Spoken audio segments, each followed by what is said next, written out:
Hello friends, आज हम लोग करने जा रहे हैं section 281 B provisional attachment to protect revenue in certain cases. इसमें असेसमेंट ईयर 22-23 ऑनवर्ड चेंज भी है, इसलिए भी इंपॉर्टेंट है आपके एग्जाम के लिए। और इसको पहले यहां से आप देख सकते हो, अपने बुक से देख सकते हो। प्रोविजंस 9 सबसेक्शन है और इसको मैंने समराइज वे में यहां मेंशन भी कर रखा है, वो भी आप देख सकते हैं। स्टार्ट करते हैं। सबसेक्शन 1 सबसेक्शन 2 हम एक साथ करेंगे। सबसेक्शन 1 सबसेक्शन 2 कहता है कि एओ के पास ये पावर है, एओ के पास ये पावर है कि वो प्रॉपर्टी, एसएससी के प्रॉपर्टी के अटैचमेंट प्रोविजनली कर सकता है by passing the order. AO order pass करके एसएससी के प्रॉपर्टी पर अटैचमेंट कर सकता है प्रोविजनली।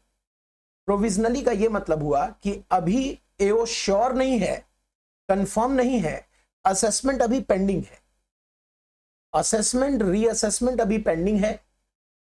एओ को लगता है कि असेसमेंट रीअसेसमेंट के बाद जो टैक्स डिमांड निकलेगा, जो टैक्स का डिमांड आएगा, उसके प्रोटेक्शन के लिए जरूरी है कि एसएससी के प्रॉपर्टी पर अटैचमेंट किया जाए। अदरवाइज हो सकता है एसएससी अपने प्रॉपर्टी को किसी को ट्रांसफर कर दे, बेच दे या कुछ और कर दे। ऐसे कंडीशन में एओ के पास पावर है सेक्शन 281 बी में कि वो एसएससी के प्रॉपर्टी को प्रोविजनली अटैच कर सकता है, अटैचमेंट ऑर्डर पास कर सकता है। यह अटैचमेंट ऑर्डर पास करने का जो राइट है एओ को, वो during the pendency of assessment proceeding, reassessment proceeding है। लास्ट ईयर तक ऐसा ही था। अमेंडमेंट यह है कि एक सेक्शन आपने पढ़ा है पेनल्टी में 271AA-D, ये पेनल्टी में आपने पढ़ रखा है 271AA-D। मैं थोड़ा सा ब्रीफ कर देता हूं। जहां पर अगर कोई व्यक्ति अपने बुक्स ऑफ अकाउंट्स में फॉल्स एंट्री करता हुआ पकड़ा गया या कोई भी डॉक्यूमेंट्स गलत पकड़ा गया, कोई इनवॉइसिंग गलत पकड़ी गई जो कि गलत है, फर्जी है, जाली है, गलत है, तो 271AA-D के मुताबिक जितने अमाउंट का फॉल्स स्टेटमेंट पकड़ा जाए, फॉल्स एंट्री पकड़ी जाए या जीएसटी के गलत इनवॉइस पकड़े गए, तो जितने अमाउंट का वो पकड़ा गया उतने अमाउंट तक की पेनल्टी लगती है। अगर किसी ने बुक्स ऑफ अकाउंट्स में 1 करोड़ की एंट्री गलत कर रखी है, जाली कर रखी है, फर्जी कर रखी है, बोगस कर रखा है, तो 1 करोड़ की पेनल्टी उसके ऊपर लग सकती है। 2 करोड़ है तो 2 करोड़ पे लग सकती है, 3 करोड़ है तो 3 करोड़ पे लग सकती है। जितना भी फॉल्स एंट्री है, जितने अमाउंट का, सेम अमाउंट 100% की उस पर पेनल्टी लगती है, 271AA-D। अब यहां पर लॉ मेकर ने क्या किया, सबसेक्शन 1 जरा पढ़िए मेरे साथ। लॉ मेकर ने क्या किया, यहां पर जो चेंज किया वो क्या किया, पहले ये पावर सिर्फ असेसमेंट प्रोसीडिंग जब पेंडिंग होता था एओ के पास, और एओ को लगता था कि असेसमेंट के बाद जो टैक्स डिमांड निकलेगा उसको प्रोटेक्ट करना जरूरी है, सिर्फ उसी वजह से एओ एसएससी के प्रॉपर्टी पर अटैचमेंट कर सकता था प्रोविजनली। अब लॉ मेकर ने इसमें एक और जोड़ दिया पावर। जब 271AA-D सेक्शन के अंतर्गत पेनल्टी इनिशिएट किए जाए, पेनल्टी इंपोज की जाए, उस समय भी अगर एओ को लगता है कि ये पेनल्टी ह्यूज अमाउंट है, 2 करोड़ के ऊपर है, यहां पर एक अमाउंट भी मेंशन है, 2 करोड़ के ऊपर अगर पेनल्टी इस सेक्शन में इंपोज करने की बात चल रही है, एओ कर रहा है, तो एओ के पास ये पावर है कि वो एसएससी के प्रॉपर्टी को प्रोविजनली अटैच कर सकता है। मेरे साथ पढ़िएगा। Where during the pendency of any proceeding for assessment of any income or for assessment और reassessment of any income which has escaped assessment. इसका मतलब यह हुआ 143.3 का असेसमेंट अगर पेंडिंग है या 144 का पेंडिंग है, या रीअसेसमेंट की बात कर रहे हैं तो 147 का असेसमेंट पेंडिंग है। ठीक है, इसके बाद इन्होंने जोड़ दिया और for imposition of penalty under section 271AA जो मैंने आपको कहा फॉल्स स्टेटमेंट के लिए होता है, where the amount or aggregate amount of penalty likely to be imposed under said section exceed ₹2 crore। तो दो सिचुएशन हम ड्राफ्ट कर लेते हैं। एक, असेसमेंट अगर पेंडिंग है, असेसमेंट अगर पेंडिंग है इस सेक्शन में, इनमें से किसी भी सेक्शन में, या इस सेक्शन की पेनल्टी, इस सेक्शन की पेनल्टी इंपोज की जा रही हो जहां पर पेनल्टी एक्सीड हो 2 करोड़ से, तो इन दो परिस्थितियों में एओ सेक्शन 281B के पावर का इस्तेमाल कर सकता है। क्या है पावर? वापस आते हैं हम सेक्शन में। द एओ, यहां से पावर है, the AO is of the opinion that for the purpose of protecting interest of revenue it is necessary so to do, he may with previous approval of principal chief commissioner या principal commissioner या principal director general या director general, principal director या director, by order in writing attach provisionally। ये power है एओ के पास, लेकिन ये power इस्तेमाल करने के लिए एक तो उसके पास ये ओपिनियन होना चाहिए, उसे लगना चाहिए कि एसएससी गड़बड़ कर सकता है अपनी प्रॉपर्टी के साथ, और दूसरा एओ को प्रीवियस अप्रूवल हायर अथॉरिटी से लेनी पड़ेगी। ठीक है, एओ के पास पावर है कि वो ऑर्डर पास करेगा अटैचमेंट का, प्रोविजनल ऑर्डर। प्रोविजनल ऑर्डर की बात कर रहे हैं हम, फाइनल कोई अटैचमेंट ऑर्डर नहीं है, ये प्रोविजनल ऑर्डर है, एक्सपेक्टेड है, एओ को ऐसा लगता है। तो प्रोविजनल ऑर्डर जब भी अटैचमेंट का पास होता है तो उसकी एक टाइम लिमिट होती है, उसके बियॉन्ड वो एक्सपायर हो जाएगा, उसके बियॉन्ड वो एक्सपायर हो जाता है। By order in writing attach provisionally any property belonging to assessee in the manner provided in second schedule. ठीक है, सबसेक्शन 2 कहता है every such provisional attachment shall cease to have effect after expiry of 6 month from the date of order of attachment. 6 महीने की validity है, उसके अंदर एओ को फटाफट अपने रिकवरी का काम पूरा कर लेना पड़ेगा, यानी असेसमेंट कंप्लीट कर लेना पड़ेगा, टैक्स डिमांड निकाल लेना पड़ेगा, टैक्स डिमांड सर्व कर देना पड़ेगा जल्दी से जल्दी। 6 महीने का वक्त है एओ के पास कि अपना जो पेंडिंग काम है असेसमेंट का, जिसके वजह से ये अटैचमेंट किया है, वो फटाफट कंप्लीट कर ले, या पेनल्टी इनिशिएट किया है उसको जल्दी से जल्दी रिकवर कर ले। हालांकि आगे प्रोविजो में दिया हुआ है कि वो अप्रूवल लेकर, चाहे तो इस एक्सटेंशन को अप्रूवल लेकर, चाहे तो इस वैलिडिटी को, इस एक्सपायरी डेट को, 6 महीने की जो वैलिडिटी दी गई है, इसको वो एक्सटेंड करवा सकता है विद अप्रूवल। मैक्सिमम एक्सटेंशन कहां तक होना चाहिए वो लिखा हुआ है 2 साल। एक्सटेंशन 2 साल है, इसका मतलब कि जो 6 महीने हुए वो प्लस 2 साल, एक्सटेंशन वो कर सकते हैं 2 साल का। तो टोटल पीरियड मैक्सिमम हो सकता है 6 महीने प्लस 2 साल। ठीक है, इसमें 2014 के बजट से यहां पर भी एक चेंज आया था, उस चेंज को भी मैं डिस्कस करके देता हूं। 2014 से पहले यहां पर लिखा हुआ था, पहले मैं यहां तक एक बार आपको ब्रीफिंग कर दूं वापस, तो थोड़ा मजा आएगा। सबसेक्शन 1 सबसेक्शन 2 हम डिस्कस कर रहे हैं। During pendency of assessment proceeding under 143(3), 144, 147, ठीक है, और imposition of penalty under 271AA अगर पेनल्टी एक्सीड करे 2 करोड़ से, एओ में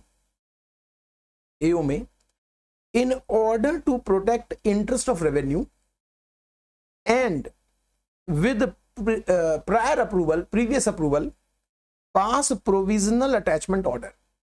ये अप्रूवल कहां से लेना होता है बताइए? ये अप्रूवल आप कहां से लेंगे? या तो प्रिंसिपल चीफ कमिश्नर से, या चीफ कमिश्नर से, प्रिंसिपल कमिश्नर से, या कमिश्नर से, जहां प्रिंसिपल कमिश्नर है मौजूद वहां उनसे, अदरवाइज कमिश्नर से, प्रिंसिपल डायरेक्टर जनरल से या डायरेक्टर जनरल से, अगर प्रिंसिपल नहीं है वहां पर, उसके बाद प्रिंसिपल डायरेक्टर से या डायरेक्टर से, इनमें से किसी भी अथॉरिटी से आप अप्रूवल ले सकते हो जो जिस वक्त मौजूद है जहां पर भी, ठीक है। प्रोविजनल अटैचमेंट ऑर्डर पास कर सकता है एओ। ये जो प्रोविजनल अटैचमेंट ऑर्डर है ये खत्म हो जाएगा 6 महीने के अंदर अंदर। ये 6 महीने एक्सटेंड कराया जा सकता है अप्रूवल के साथ, लेकिन मैक्सिमम एक्सटेंशन कितना हो सकता है, 2 साल। तो 2014 के बजट से पहले सिर्फ लिखा हुआ था मैक्सिमम एक्सटेंशन 2 साल हो सकता है। 2 साल के बाद हर हाल में, यानी 6 महीने 2 साल के बाद हर हाल में ये प्रोविजनल अटैचमेंट असेसमेंट एसएससी के प्रॉपर्टी के ऊपर अपने आप खारिज हो जाएगा, खत्म हो जाएगा। जब 2014 का बजट आया तो उससे पहले कुछ सिचुएशन ऐसी थी जिससे सरकार को लगा कि यहां पर अमेंडमेंट करना चाहिए। कुछ केसेस में देखा गया कि एसएससी असेसमेंट जो चल रहा है, ये जो पेंडिंग असेसमेंट है, उस पर स्टे ले आते थे कोर्ट से कि हमारे ऊपर हैरेसमेंट हो रहा है, पर्सनल परेशान कर रहे हैं हमें, ये हैरेसमेंट है, और कोर्ट ने स्टे लगा दिया तो ये सारा काम ही रुक जाता था। तो असेसमेंट पूरा ही नहीं होगा तो टैक्स डिमांड कैसे निकलेगा, नोटिस ऑफ डिमांड कैसे आएगा, फिर रिकवरी कैसे होगी। एओ बस प्रोविजनली अटैचमेंट करके रख लेता था और उधर असेसमेंट कंप्लीट हो ही नहीं पाता था। 6 महीने छोड़िए, जब स्टे लग गया तो 1.5, 2, 3 साल वैसे निकल गए। 3 साल जैसे ही 2 साल 6 महीने निकल गए तो ऑटोमेटिकली वो अटैचमेंट जो किया था प्रॉपर्टी पर वो खत्म हो जाता था और फिर एसएससी अपने हिसाब से उस प्रॉपर्टी को डिस्पोज कर देता था या जो भी करता था गड़बड़। सरकार को जब ऐसा लगा कि यहां जरूरत है अमेंडमेंट की, तो उन्होंने क्या अमेंडमेंट किया, उन्होंने कहा 2 साल तक एक्सटेंड कराया जा सकता है और 60 days from the date of assessment और reassessment order whichever is later. तो इसका मतलब ये श्योर हो गया कि असेसमेंट रीअसेसमेंट के कंप्लीशन से 60 दिन या 2 वर्ष विच एवर इज लेटर तक हम इस पीरियड को खींच सकते हैं अटैचमेंट ऑर्डर को। 6 महीने तो वो रहेंगे ही, उसके बाद जो एक्सटेंशन है उसको हम 2 साल तक खींच सकते हैं। और मान लीजिए 2 साल के बीच में असेसमेंट पूरा नहीं हुआ किसी वजह से, तो जब असेसमेंट पूरा हो जाए उसके एंड के 60 दिन और आगे तक खींच सकते हैं। तो एटलीस्ट ऐसे अमेंडमेंट के बाद एओ के पास 60 दिन, कम से कम वक्त असेसमेंट कंप्लीशन के बाद कम से कम 60 दिन तो मिल ही गया, जिसमें वो रिकवरी भी कर सकता है, प्रॉपर्टी बेच सकता है, जो मर्जी आए करे, जैसे भी रिकवरी करना चाहे कर सकता है। ठीक है, चलिए, तो ये था हमारा सबसेक्शन 1। सबसेक्शन 2 विद प्रोविजो, ये क्लियर हो गया। सबसेक्शन 3 क्या कहता है, आइए फटाफट हम कंप्लीट करते हैं। अब बुक से आप रीड करना चाहें तो कर लीजिएगा, मैंने यहां करा दिया है, थोड़ा जल्दी हो जाएगा, आपका भी समय बचेगा।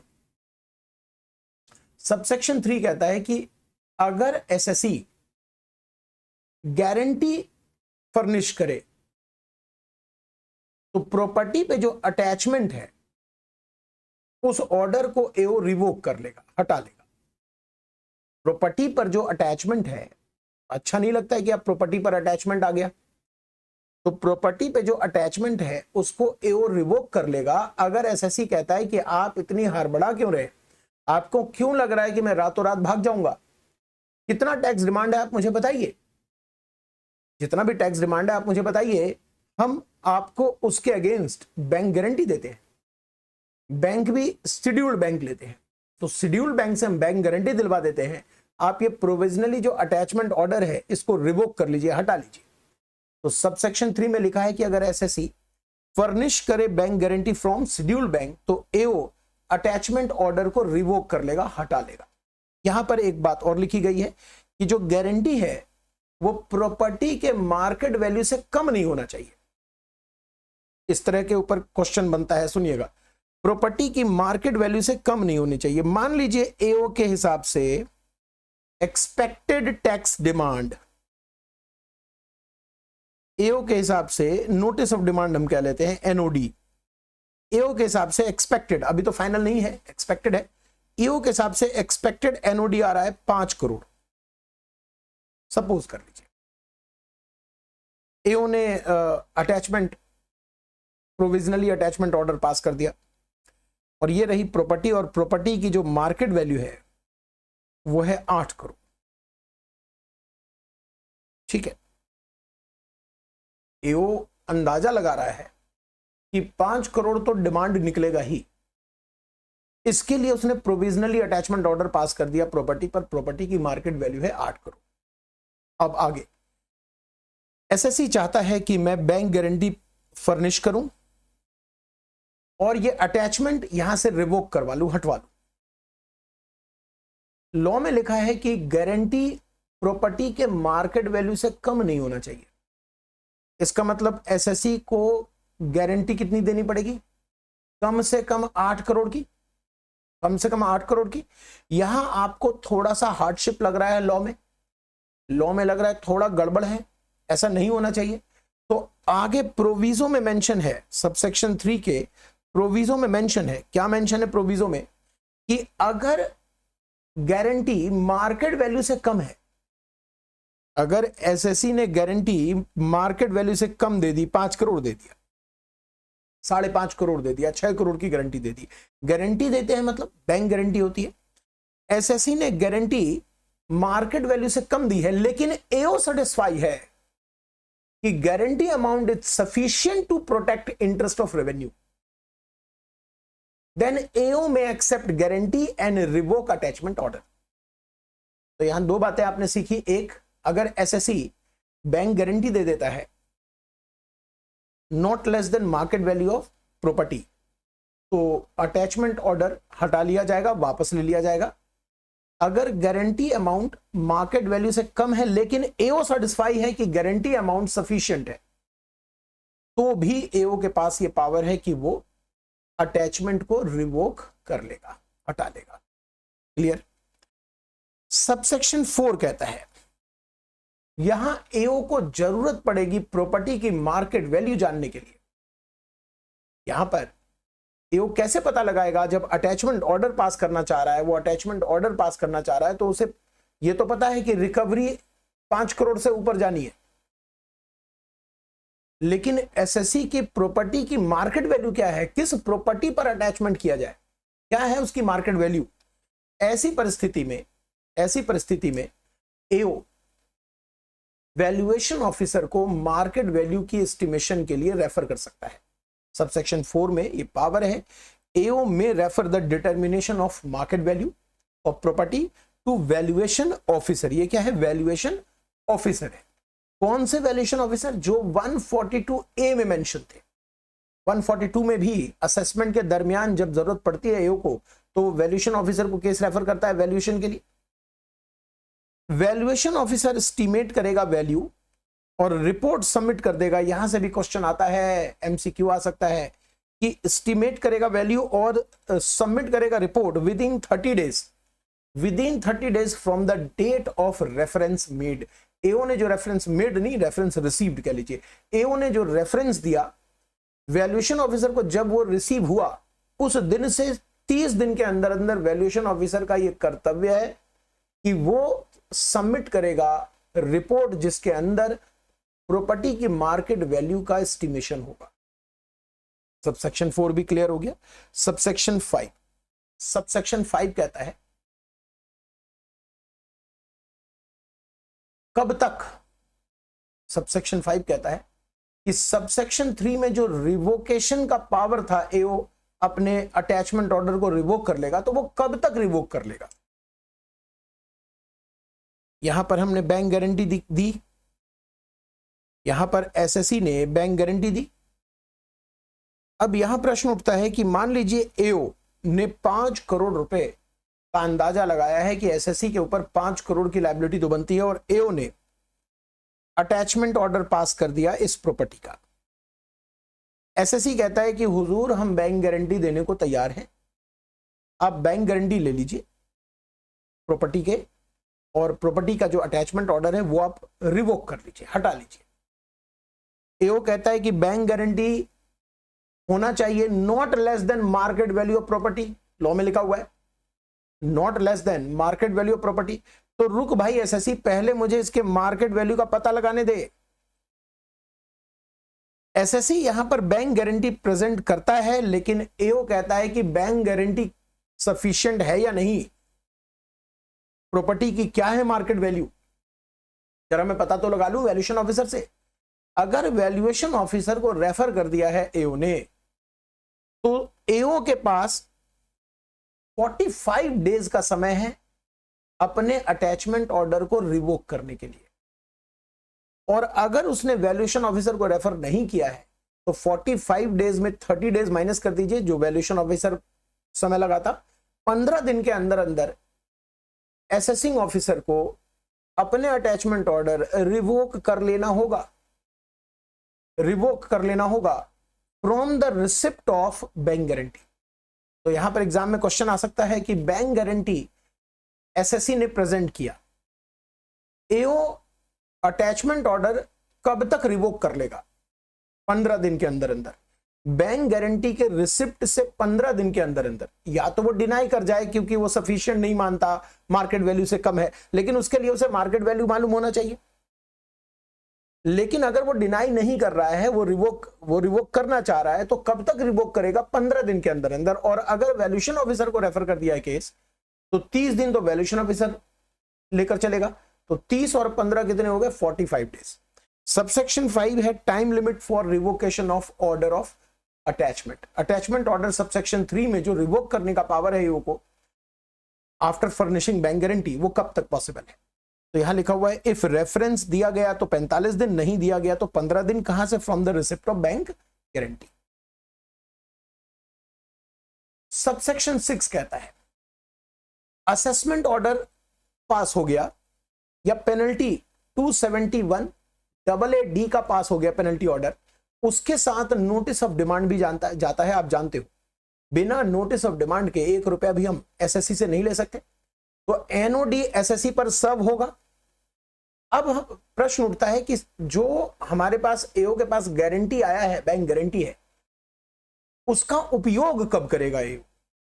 उपयोग का मतलब है इन्वोक कब करेगा, यानी गारंटी का कब वो उपयोग करेगा, कब उसे भुनाएगा गारंटी को, इन्वोक करना।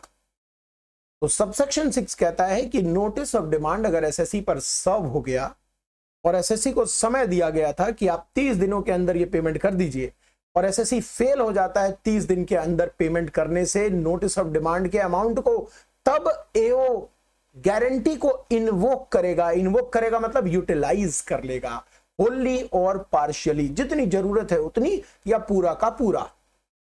तो सबसेक्शन 6 में लिखा हुआ है अगर नोटिस ऑफ डिमांड, देख लीजिए सबसेक्शन 6 क्या कहता है, where subsection 6 where notice of demand specifying a sum payable is served upon SSE and SSE fails to pay that sum within time specified in notice of demand, then AO may invoke the guarantee furnished under subsection 3 wholly or in part to recover the amount.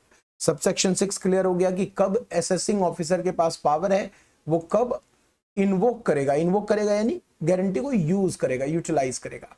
अच्छा, guarantee तो furnish कर दिया SSC ने। Next point समझिएगा, SSC ने guarantee तो furnish कर दिया, लेकिन गारंटी बैंक ने अगर गारंटी ली है तो उसका एक समय सीमा है। वो गारंटी एक्सपायर हो गई, मान लीजिए with in a year expire हो गई, guarantee with in a year expire हो गई, अभी असेसमेंट चल ही रहा है, नहीं खत्म हुआ है, किसी वजह से स्टे लग गया, कोई और पॉइंट आ गया।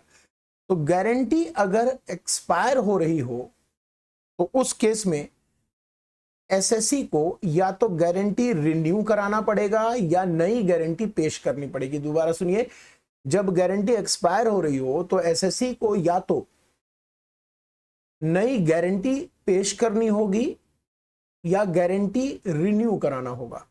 और ये जो नई गारंटी पेश करनी है या रिन्यू कराना है वो भी ध्यान से समझ लीजिए। मान लीजिए इस जगह पर, सपोज कीजिए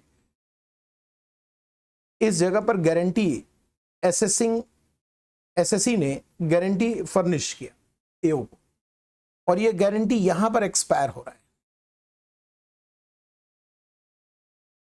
तो लॉ में लिखा है इसके 15 दिन के पहले इस टाइम पीरियड में सारा गेम है, इसके पहले बिफोर 15 दिन के पहले पहले, यानी इस टाइम पीरियड की बात हो रही है दोस्त, इस टाइम पीरियड की, इसमें नहीं। इसमें तो गेम गेम बनाएगा एओ। एओ क्या करेगा, इसमें गारंटी यूज कर लेगा, इन्वोक कर लेगा। तो एक्सपायरी अगर यहां हो रही है और अभी केस चल ही रहा है, तो ऐसी दशा में 15 दिन से पहले, 15 डेज, 15 दिन से पहले पहले यहां पर कहीं पर एसएससी को नई गारंटी देनी होगी या गारंटी रिन्यू कराना पड़ेगा। इन दोनों में से अगर कोई भी कार्य नहीं हुआ तो इस समय, इस पीरियड में एओ गारंटी को यूज कर लेगा, इन्वोक कर लेगा। ये पावर है सबसेक्शन 7 में। तो देखिए सबसेक्शन 6 में एओ कब गारंटी इन्वोक कर सकता है। अगर एग्जाम में ये क्वेश्चन आता है थियोरेटिकल की एओ कब गारंटी इन्वोक करेगा, सारे सिचुएशन के साथ आएगा। सेक्शन 281 बी का रेफरेंस होगा, 281 बी के सिचुएशंस होंगे। उसके बाद क्वेश्चन पूछा जाएगा कि एओ कब गारंटी इन्वोक कर सकता है, किस सिचुएशन में। तो सिचुएशन है दो। पहला सिचुएशन है जब असेसमेंट ऑर्डर या पेनल्टी ऑर्डर पास हो जाए। पेनल्टी कौन सी, 271A8D, और दूसरी पेनल्टी नहीं है। एक ही पेनल्टी के लिए ये सेक्शन यूज हो सकता है। तो जब पेनल्टी ऑर्डर या असेसमेंट ऑर्डर पास हो गया, उसके साथ नोटिस ऑफ डिमांड सर्व हो गया, नोटिस ऑफ डिमांड में बताया गया 30 दिन के अंदर अंदर आप पैसा दे दीजिए, एसएससी फेल हो जाता है, तब एओ इन्वोक कर सकता है। ये पहला सिचुएशन है। दूसरा सिचुएशन जब गारंटी एक्सपायर हो रहा हो, उसके 15 दिन से पहले पहले, 15 दिन से पहले पहले एसएससी ने गारंटी रिन्यू नहीं कराया या नई गारंटी पेश नहीं की, तो असेसिंग ऑफिसर इन्वोक कर सकता है गारंटी। ठीक है, तो यहां पर एक चीज है, विद इन 15 डेज नहीं, बिफोर 15 डेज, विद इन नहीं, before. If assessee fails to renew guarantee or fails to furnish the new guarantee before 15 days prior to the expiry of guarantee, AO may invoke guarantee। तो invoke कर सकता है मतलब कि वो उसको use कर सकता है। सबसेक्शन 8 कहता है कि जब भी गारंटी सबसेक्शन 6 में या सबसेक्शन 7 में गारंटी इन्वोक करेगा तो बैंक से पैसा लेगा। गारंटी के अगेंस्ट एओ के पास पावर है कि वो बैंक से पैसा ले सकता है। तो बैंक से पैसा लेगा तो ये पैसा यहां आ गया।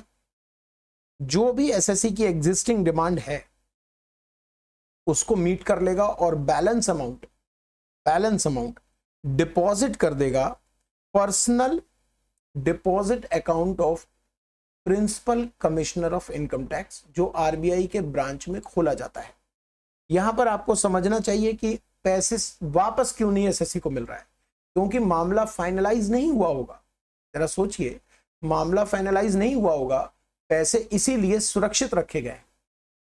सिंपल सी बात है,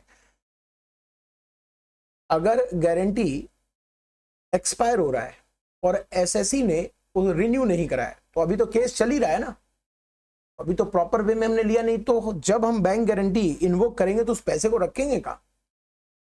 अगर कोई एग्जिस्टिंग डिमांड है तो वो हम पूरा कर लेंगे पहले, और फिर हम डिपॉजिट करा देंगे personal deposit account of principal commissioner of income tax.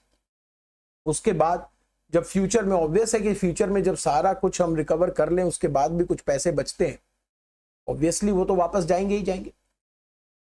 Subsection 9 कहता है कि अगर एओ सेटिस्फाई है कि अब गारंटी की कोई जरूरत नहीं है, नोटिस ऑफ डिमांड जब हमने एसएससी पर रेज किया था, एसएससी ने विद इन टाइम प्रेस्क्राइब्ड वो एनओडी पे कर दिया, तो गारंटी अब इन्वोक करने की कोई जरूरत नहीं, यूटिलाइज करने की कोई जरूरत नहीं, सारा मामला खत्म हो गया है। तो ऐसी परिस्थिति में वो गारंटी तो इन्वोक करेगा नहीं, तो गारंटी को वो रिलीज कर देगा, खत्म कर देगा। क्लियर है। ये रहा हमारे पास 9 सबसेक्शन। सेक्शन 281B जिसमें अमेंडमेंट भी है फाइनेंस एक्ट 2021 से AY 22-23 ऑनवर्ड के लिए, इंपॉर्टेंट है, समझ आया होगा उम्मीद करता हूं। चलिए अब आप इसको नोट कर लीजिए।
ठीक है, फिर मिलते हैं।